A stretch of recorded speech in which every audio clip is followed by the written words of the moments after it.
Hi guys, thanks for tuning into the Scan Tool Network. In this video we're taking a closer look at the iCarsoft LR version 2.0. In particularly we have a few faults in this Land Rover Discovery 3, so we're hopefully going to get to the bottom of these faults with this particular tool and get these warning lights reset on the dashboard. If you are interested in this tool, I'll pop the link in the description below this. There are fakes, there are clones on the market, so if you want to make sure you're getting the genuine and official tool, make sure you use the link in the description below this video because they can and will damage your vehicle, the fakes and clones that is. So you'll get a genuine and official tool from Diagnostic World. Okay, so you can see we've got the check engine light. It's a 2007 Discovery 3.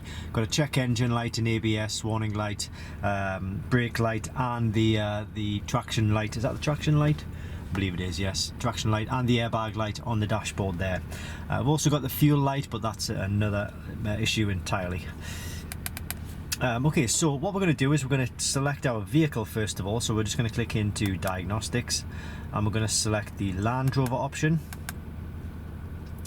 We're going to go through and select our specific vehicle. So it's a 2007 Land Rover Discovery 3. So we'll go Discovery, we go to Discovery 3, this option here. And it's a diesel engine, and we go to manual. Not necessarily because it's a manual gearbox, it's an automatic in fact, but we're going to manually select the system that you wish to diagnose. So first of all, what I'm going to do is I'm going to go in and diagnose and hopefully reset this check engine warning light here. So it's the diesel V6 engine. It's giving us a list of systems we can potentially speak to. So we'll go diesel V6 and we go read fault code. So it's giving us the unique fault code, a description of the fault, and how many faults there is. So 1 of 3, that's the second one, that's the third one. There was a faulty mass airflow sensor on this vehicle, so we'll put a new MAF in, but now we need to tell the ECU that we've actually replaced the MAF, and we can do that by clicking on clear fault memory, and that does like a really quick swoop of the system. And once the ECU is happy that the system is now fixed, repaired, the check engine light will turn off. So we go to clear fault memory, click F2 to OK. Keep an eye on the check engine light when I do this. There we go, the check engine light has gone, and we can go back. We go back to our list of systems, because then we can choose the next system. I'm going to go for the Srs Airbag this time. So we'll go to clear fault memory, loose connection underneath the driver's seat.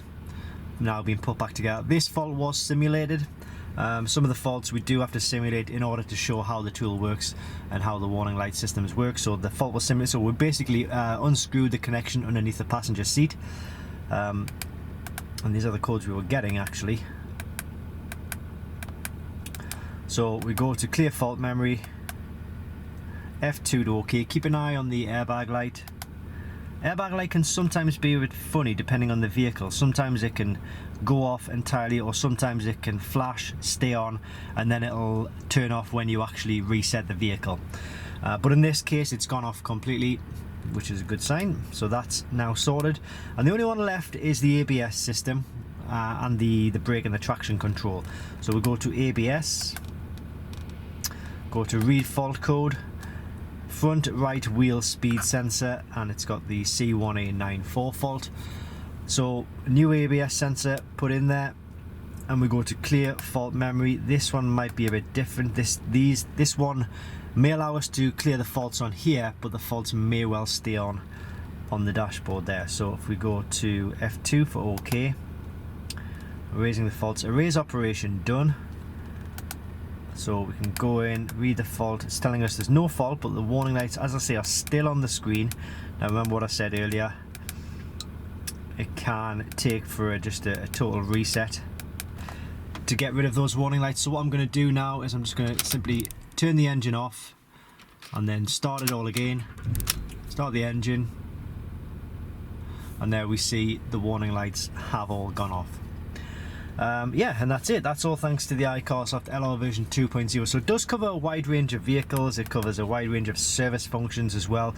One thing about the service functions though, if you are wanting to use this tool for a service function and you're buying it purely for that service function, use the email in this little card here, inquiries@diagnostic-world.com, because they will tell you whether it's going to be suitable or not for your vehicle. What you need to do is you need to email what function you're looking for and the VIN number if possible of your vehicle, or at the very least the make, the model, and the model year and the engine type of your vehicle.